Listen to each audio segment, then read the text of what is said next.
नमस्कार, आप देख रहे हैं मोबाइल न्यूज़ 24। मैं हूं नीरज कुमार और लोकसभा चुनाव चल रहा है। लोकसभा चुनाव के दूसरे चरण के मतदान के लिए आज चुनाव प्रचार खत्म हो गया है और हम लोग हैं पूर्णिया लोकसभा क्षेत्र में। हमारे साथ हैं बिहार के पूर्व शिक्षा मंत्री प्रोफेसर चंद्रशेखर जी। चंद्रशेखर जी का परिचय का आप लोग मोहताज नहीं होंगे, बहुत वायरल हो चुके हैं, सभी जानते हैं इनको। लेकिन आज हम इनसे जानेंगे इस क्षेत्र के बारे में, पॉलिटिकल स्थिति के बारे में, यहाँ पे इंडिया गठबंधन का क्या स्थिति है, आरजेडी से यहाँ पे उम्मीदवार हैं और इन एनडीए गठबंधन से भी यहाँ पे उम्मीदवार हैं। एक इंडिया गठबंधन का बागी उम्मीदवार भी है, जिस कारण से कुछ मामला पेच में फंसा हुआ है, उस पर भी बात करेंगे। प्रोफेसर साहब, बहुत बहुत आपका धन्यवाद, वक्त निकाला है आपने। आपका बहुत धन्यवाद, आपका साधुवाद। और अब दिल्ली में रहते हुए अपने यूट्यूब के माध्यम से देश दुनिया को जानकारी दे रहे हैं और मैं समझता हूं कि जो वो नेशनल चैनल होता है उस तरह का आप नहीं देते होंगे, सच्चाई बिल्कुल सच ही देते हैं। और आप लोग देखिए, सच दिखाने के लिए हम कहाँ आए हुए हैं, दिल्ली से आए हुए हैं।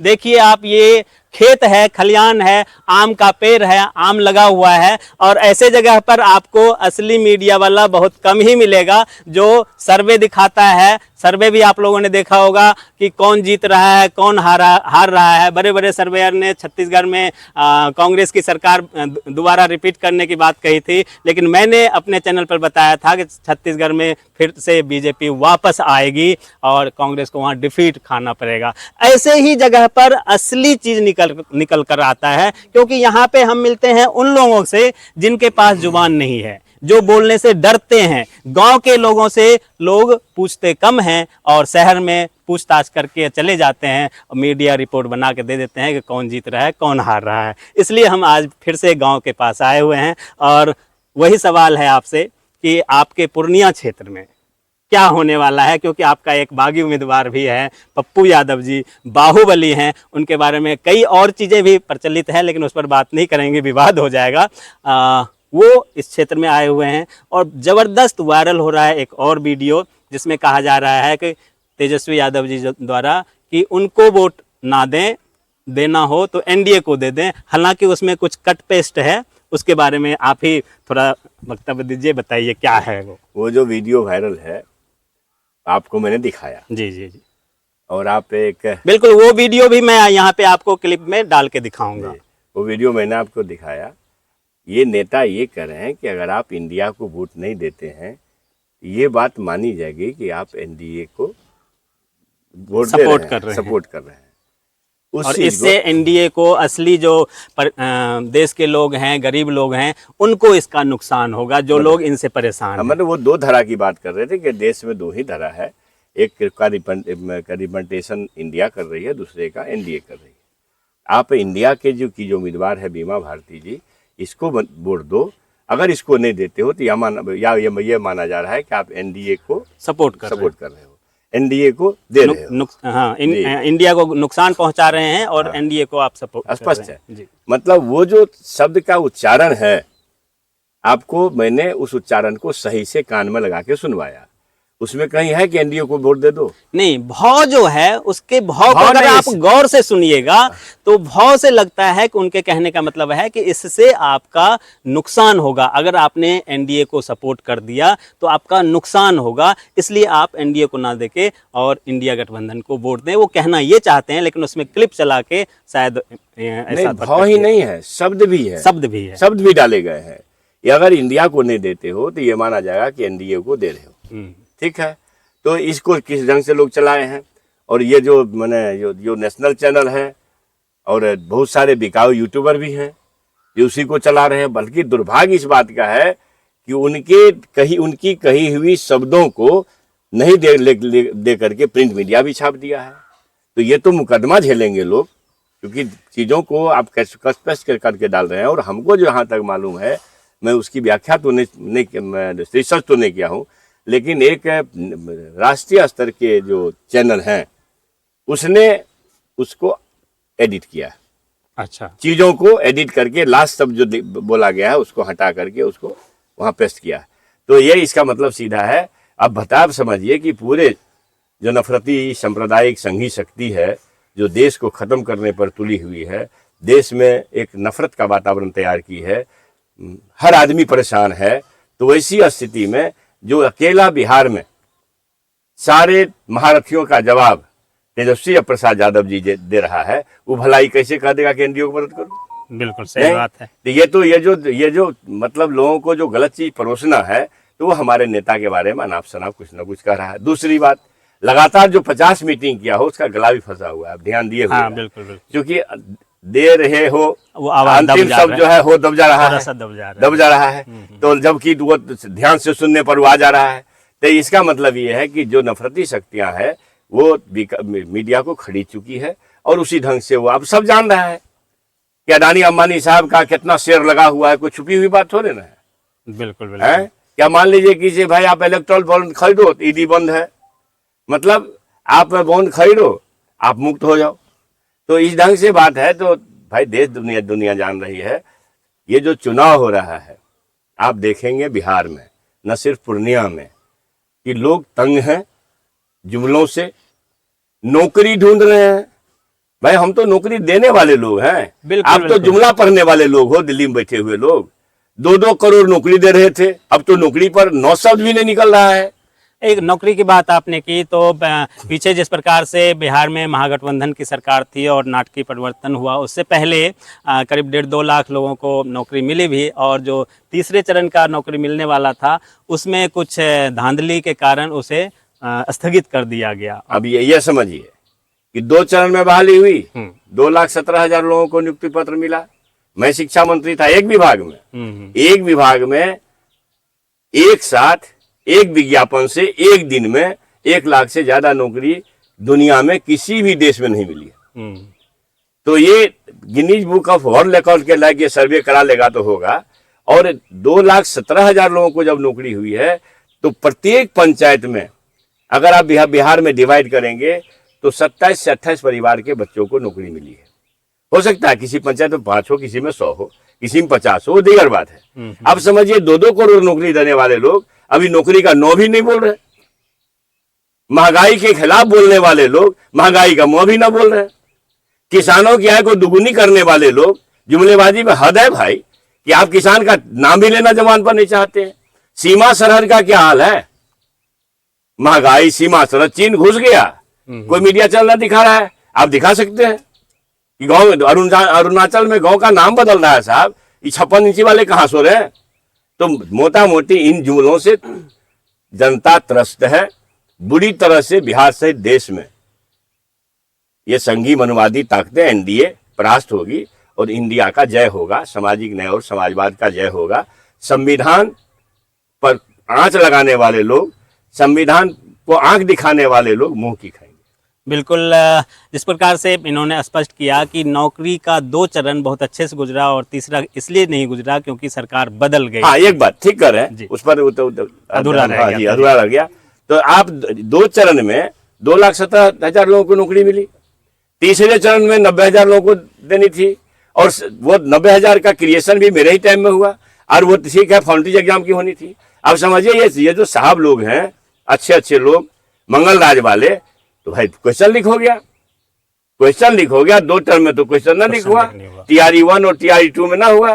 तो भाई बीजेपी के साथ से भ्रष्टाचार बढ़ता है कि बीजेपी के साथ नहीं होने से, आरजेडी के साथ होने से या महागठबंधन के साथ होने से भ्रष्टाचार पर अंकुश लग सकता है। ये शिक्षा विभाग में 90,000 लोगों के लिए परीक्षा ली गई, उसके जो पेपर आउट हुए, एडमिट कार्ड के साथ क्वेश्चन दिया गया, ये भी आपको पता है।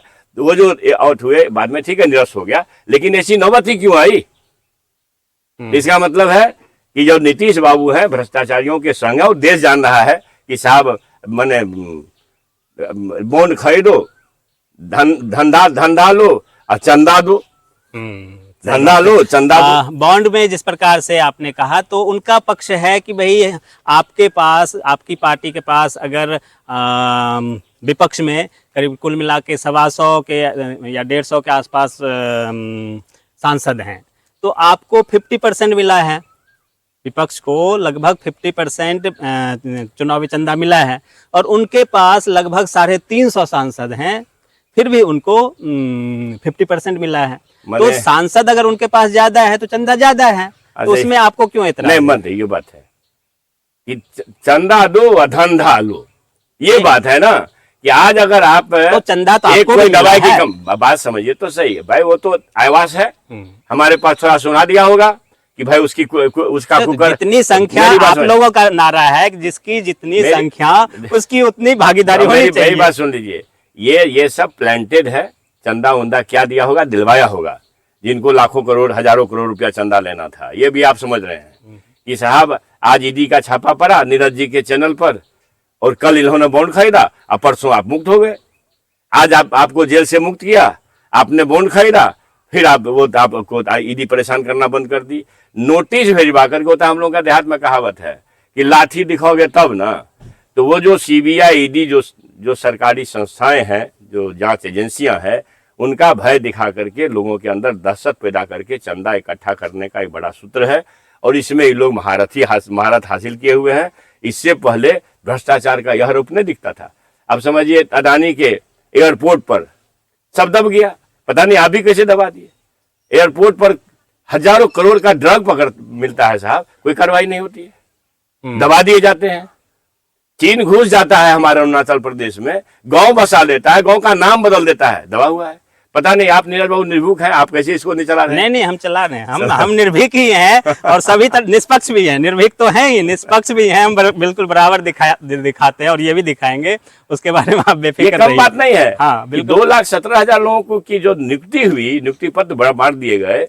बिल्कुल, ये बहुत बड़ा मुद्दा है वाकई में कि कोई भी व्यक्ति बिहार के लोगों को रोजगार देना चाहता है और रोजगार मिल रहा था, बहुत अच्छे तरीके से मिल रहा था। यहाँ तक कि उत्तर प्रदेश, दिल्ली, हरियाणा के लोग भी यहाँ नौकरी करने आ रहे थे, जबकि जाना ये जाता है कि बिहार के लोग जो हैं वो यूपी, दिल्ली और गुजरात में नौकरी करते हैं। लेकिन पहली बार ऐसा हुआ कि यूपी, दिल्ली और पंजाब के लोग बिहार में नौकरी करने आए। ये आरजेडी महागठबंधन के सरकार में हुआ ऐसा, और ये वाकई में तारीफ के काबिल था। और इसका खुलासा इससे भी हो जाता है कि अगर उनके सरकार में 2 चरण का एग्ज़ाम हो गया, उनको सर्विस मिल गया, तो तीसरे चरण का एग्ज़ाम क्यों कैंसिल किया गया जैसे ही सरकार बदल गई थी। इसमें कोई लाम लपेट नहीं है। मैं इसके पक्ष में हूँ कि कहीं ना कहीं गड़बड़ हुआ होगा, और ये साफ दिखाता है, जिसकी बात हमारे प्रोफेसर साहब ने भी किया है, कि ये कहीं ना कहीं कुछ गड़बड़ है, इस पे दुरुस्त होना चाहिए। और जैसे ये जाना जाता है कि बिहार के लोग बाहर जाके मजदूरी करते हैं, वो दिन कब वापस आएगा कि बाहर के लोग बिहार आके मजदूरी करें। और ये तभी संभव होगा जब यहाँ ऐसे लोगों का सत्ता हो जो लोग बिहार के प्रति, बिहार के लोगों के प्रति सोचे, बिहार के नौजवानों को रोजगार देने के प्रति सोचे, तभी ये संभव होगा। उसके लिए नया प्लानिंग क्या है? लोकसभा चुनाव चला जाएगा, फिर 1 साल बाद आपके यहाँ विधानसभा चुनाव भी है। तो लोकसभा का तो मैं नहीं कहूँगा कि लोकसभा में आप लोग आ रहे हैं, क्योंकि मुझे नहीं लग रहा है। बिहार विधानसभा में शायद आपको लगना चाहिए, आपको लगना चाहिए। देखिए, मैं तो निष्पक्ष बोल रहा हूँ। देश में दो बातें चल रही है जी। कि एक सरकार के मतलब रूप में दस्तक देने वाली इंडिया गठबंधन, उनके पास फॉर्मिडेबल एजेंडा है 1 करोड़ लोगों को नियुक्ति देने का। साल नहीं, 2-2 करोड़ वाले 20 करोड़ गायब हैं, और निजी कंपनियों के हाथ में सरकारी उपक्रमों को बेच करके नौकरी की संभावना खत्म किए, छटनी कर दिए 2-4 करोड़ लोगों का। तो ऐसा नहीं है, 30 लाख वैकेंसी है, 70 लाख क्रिएशन होगा, तो 1 करोड़ लोगों की नौकरी की गारंटी है। और वो 15 अगस्त के दिन से वो उसकी प्रक्रिया शुरू हो जाएगी, आप देख रहे हैं। चलिए, वो तो प्रक्रिया तब होगी जब 4 जून को रिजल्ट सही आएगा। तो फिर देश के लोग देंगे ना, उस प्रक्रिया में देश के लोग शामिल करेंगे ना। एक जगह जुमला है, दूसरी जगह काम है। बिल्कुल। फिर हमारे पास जो इकोनॉमिकल, जो देश के स्थिति को बेहतर करने का मामला है, उसके लिए भी साफ हमारे पास फॉर्मूला है।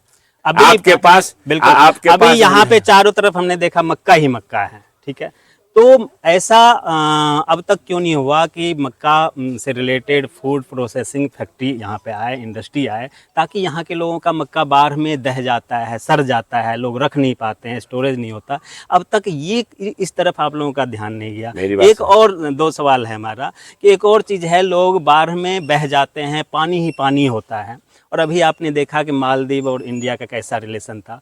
इंडिया के हजारों करोड़ रुपए ऐसे लोग मालदीव में जाके खर्च करते हैं पानी में होटल में रहने के लिए। पानी में होटल बना हुआ होता है और उस पे रहते हैं, लाखों रुपए दे के 4 दिन बाद आ जाते हैं। हमारे पास यहाँ पानी ही पानी है पूरे सीमांचल इलाके में।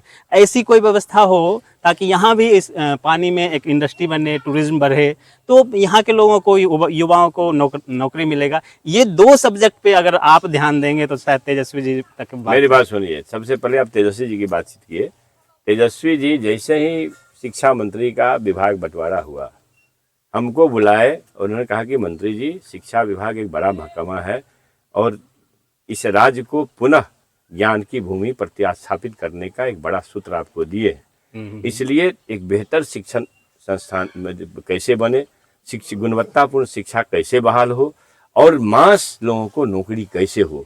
आपके यहाँ कम से कम 3 लाख वैकेंसी है, हमारा 10 लाख का लक्ष्य है और हम मुख्यमंत्री जी इस पर एक कमिटमेंट हमारा कर चुके हैं 15 अगस्त के दिन। तो बाद में किए, 15 अगस्त बाद में हुआ। तो हमको बोले कि आप चाहे जो करिए, आप 3 लाख वैकेंसी है उसको पूर्ण करिए। और उस दिशा में जब मैं काम करना शुरू किया तो नहीं कह सकता हूँ श्रीमान, 6 महीना लगा हमको माननीय मुख्यमंत्री जी को समझाने में कि ये नियुक्ति और बीपीएससी की नियुक्ति कितनी आवश्यक है। ऐसे हो सकता है। और 6 महीना में कितना हम प्रयास किए होंगे नहीं कह सकते हैं, कितना प्रयास किए होंगे, क्योंकि हमारे नेता हर समय हमको टोकते थे कि बहाली नहीं हो रही है, बहाली नहीं हो रही है। तो मतलब ये कि एम्प्लॉयमेंट का है कौन? बिल्कुल, बहुत बड़ा काम जी, एम्प्लॉयमेंट का है कौन? जो विजन है तेजस्वी जी के अंदर, मैं उम्मीद करता हूँ देश के किसी नेता के अंदर नहीं है। एक चीज और शिक्षा में जो मैंने अभी देखा, मतलब काफी अंतर। सीबीएसई का, मेरी बेटी 12वीं का भी एग्जाम दी थी, तो सीबीएसई का 6 पेपर होता है, वो करीब 1.5 महीने में पूरा हुआ। 6 पेपर देने में उसको 1.5 महीना लग गया। और बिहार में जब पेपर होता है 10वीं 12वीं का, तो 6 दिन में हो जाता है। उनको एक पेपर से दूसरे पेपर में लगभग 7 दिन का तैयारी करने का मौका मिलता है। हमारे बिहार में 6 दिन में, आज पहले शिफ्ट में भी है और मेरा जब एग्जाम हुआ था तो 10 से 1 भी था और फिर 2 बजे से और पता नहीं 4-5 बजे तक भी था। हम लोग 2-2 शिफ्ट में दिए थे। तो तैयारी करने का यहाँ के बच्चों को क्यों नहीं आप टाइम देते हैं? बता देते हैं, अगर इसका ठीक से अध्ययन करेंगे ना, उनका रिजल्ट इसलिए अच्छा आता है। इस सरकार में कुछ मुट्ठी भर नौकरशाह हैं जो सरकार को संचालित कर रहे हैं। उनका उद्देश्य बेहतर शिक्षा परोसना नहीं है, शिक्षा के माध्यम से कैसे मतलब वो प्रबंध किया जाए, धंधा कैसे किया जाए, ये उसका सबसे बड़ा सूत्र उन लोगों के पास है। इसलिए मैं इस आपके माध्यम से राज्यवासियों को कहना चाहता हूँ कि एक छद्म राष्ट्रवादी, छद्म हिंदूवादी जो नफरत का, जिसके आचरण से नफरत का बू आता है, उसको धक्का दीजिए। और ये जो हमारे क्या कहते हैं चचा हैं, पलटू चचा, इनके बारे में तो कुछ कहना ही नहीं है। अब कुछ बात छिपी हुई भी नहीं है, वो बेचारे इस काबिल नहीं है, वो मिसहैंडल हो रहे हैं ऐसे माफिया तत्वों से जो राज्य को धंधा का अड्डा बना दिया है। तो इनसे मुक्ति दिलाइए और तेजस्वी जी के हाथ में जब राज्य की जनता, हमारी महान मतदाता बिहार की कमान सौंपेंगे, तो जितनी जिज्ञासा आपने की है, आज मेरा जो पॉलिटिकल एजेंडा है पार्टी का चुनाव में जाने का, वो भी पढ़ लीजिए, आपके सारे चीज़ों की संतुष्टि होगी। अब ये तो एक बार तो नहीं हो जाएगा ना, बिल्कुल बिल्कुल बिल्कुल, एक बार तो नहीं हो जाएगा। हाँ, ये बात सही है कि मिल्कियत कहाँ है? दिल्ली में।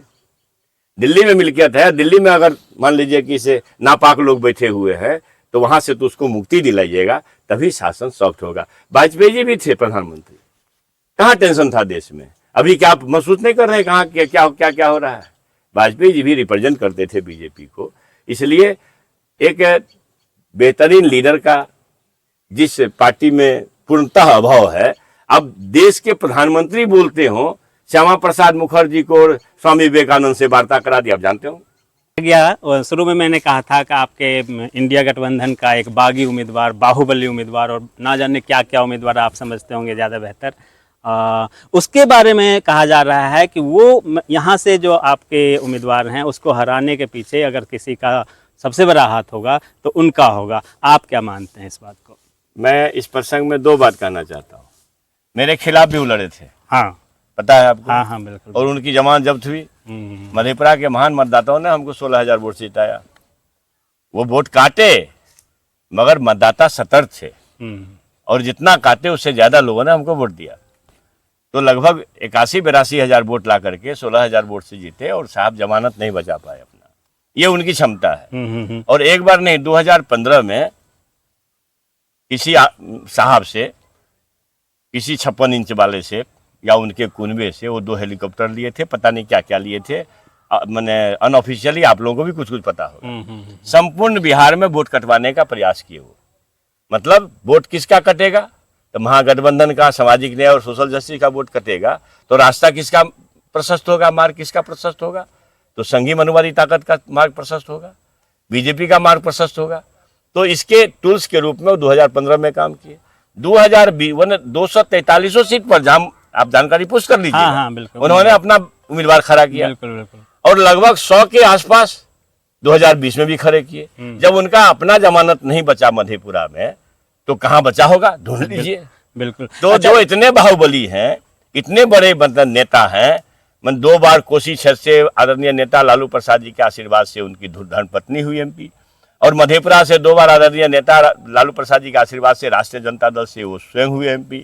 जो 10 बार MP रहा हो 10 वर्ष, और वो आदमी जमानत भी ना बचा पा रहा हो, तो मधेपुरा की जनता तो अच्छी तरह पहचान गई। 20 वर्ष पहले पूर्णिया छोड़ करके क्यों भागे थे? जवाब है पूर्णिया के लोगों को। अभी चुनाव में बाकी है, परसों चुनाव है, ये पूछना चाहिए और मनन करना चाहिए कि 20 वर्ष पहले आप पूर्णिया छोड़ के क्यों भागे थे? क्या पूर्णिया के लोगों ने आपको भगा दिया था? और फिर 20 वर्ष के बाद आप मधेपुरा छोड़ के क्यों भागे?